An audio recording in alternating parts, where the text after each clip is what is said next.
Assalamualaikum warahmatullahi wabarakatuh. Om Swastiastu, Namo Buddhaya, salam kebajikan sahabat-sahabat dimanapun juga berada. Sepertinya Roy Panci CS memang tersiksa sahabat ya, dengan situasi yang ada. Sebab hampir seluruh bantahan-bantahan yang disampaikan oleh Roy Panci, tak kala dia diperlihatkan ijazahnya, kembali dia ngeles bahwa kalaupun ijazah itu dinyatakan asli, tapi bagaimana dengan skripsinya? Karena menurut Panci, skripsi Pak Jokowi itu tidak disahkan, tidak ditandatangani sahabat. Tetapi kali ini hal tersebut kembali terbantahkan. Muncul video di mana memperlihatkan dokumen asli skripsi Pak Jokowi dan di situ dibubuhi dengan tanda tangan. Nah, itu yang saya maksudkan bahwa betul-betul Roy Panci CS ini tersiksa. Apapun yang dia bantah terkait soal dokumen-dokumen Pak Jokowi, itu semua dimunculkan secara bertahap ya. Ya, jadi memang seperti orang yang lagi disiksa untuk mengarang cerita, lalu karangannya terpatahkan. Nah, ini coba untuk lebih ringkasnya, kita coba cek videonya sahabat ya. Ini dia videonya.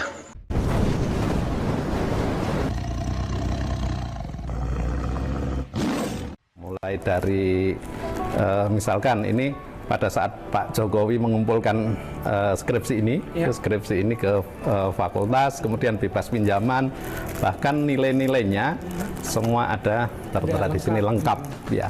Dan perlu saya sampaikan bahwa ini bukan baru ya, ini betul-betul dokumen sudah lama, sudah kelihatan kuning gitu di perpustakaan. Tapi untuk sementara kita yang kita tampilkan di perpustakaan adalah salinannya. Sedangkan untuk yang asli kita simpan pada tempat khusus begitu. Pak, saya ada satu pertanyaan. Biasanya kalau skripsi itu ada mencantumkan jurusan Pak, sekaligus selain fakultas. Kita masih ingat bersama dulu bagaimana dia membantah tulisan yang ada pada skripsi Pak Jokowi. Hurufnya betul-betul dia teliti satu persatu, tapi itu juga kan sudah terbantahkan. Lalu ada foto yang ditempel di ijazah Pak Jokowi, itu dia tulis lagi sebagai foto Dul Magno.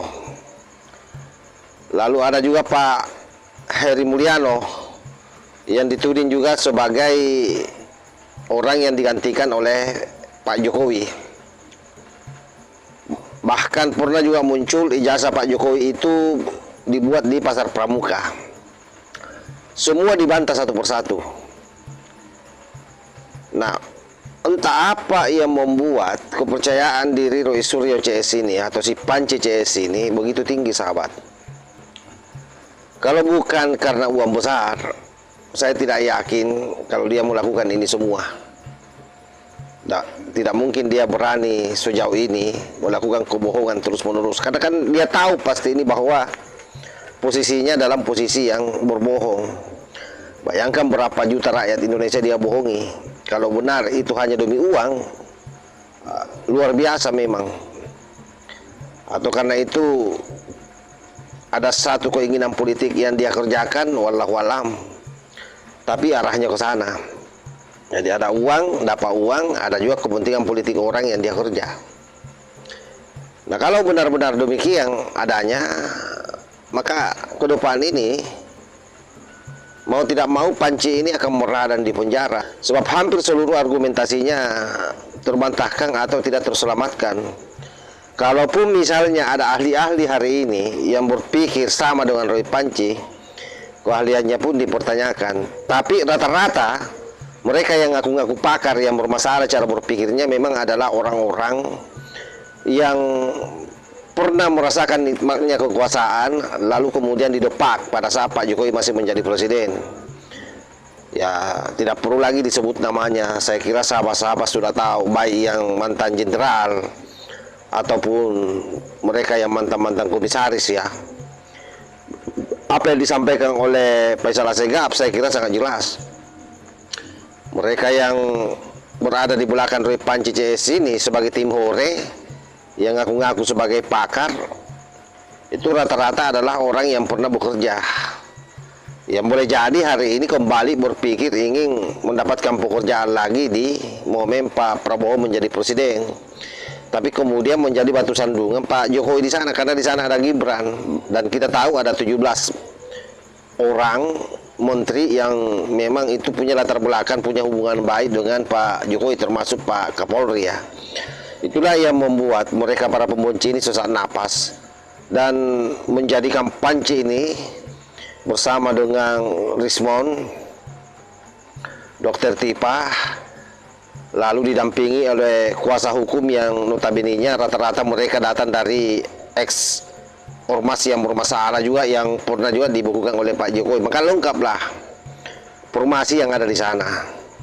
Nah, belum lagi partai-partai politik yang punya keinginan untuk tahun 2029 itu juga pasti kejar-kejaran di sini. Bagaimana supaya Gibran ini didongkret posisinya, supaya dia bisa digeser untuk tidak mendampingi Pak Prabowo, supaya mereka punya ruang untuk masuk di situ.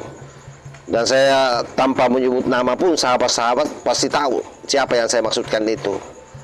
Makanya saya tegaskan bahwa kalaupun misalnya kasus ini masuk di persidangan lalu kemudian diputuskan bahwa Roy Panci CS ini dipenjara atau dihukum, jangan ada yang berpikir bahwa isu ini akan berhenti.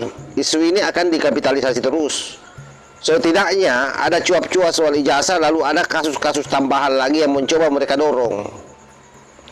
Nah, cuma apakah itu akan berhasil atau tidak? Menurut hemat saya sampai hari ini tidak akan berhasil. Kenapa?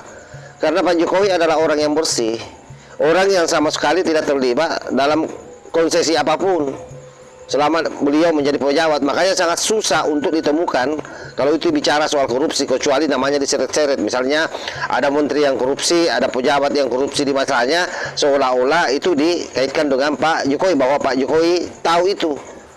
Nah, tetapi kan bagaimanapun juga yang namanya presiden, itu mereka punya orang-orang yang memang bertugas mengeksekusi program-program yang ada, yaitu menteri-menteri. Tidak mungkin soal angka-angka juga Pak Jokowi mau campuri, kecuali soal kebijakannya yang kira-kira kebijakan itu pasti muaranya untuk memperbaiki rakyat.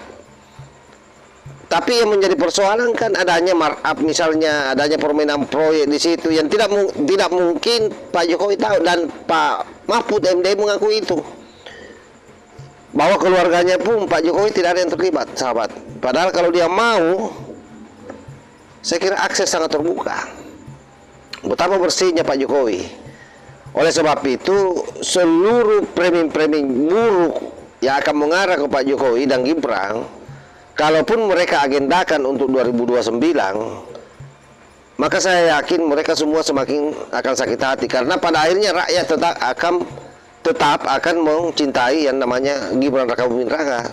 Apalagi hasil survei terakhir kita sudah lihat 71,4%.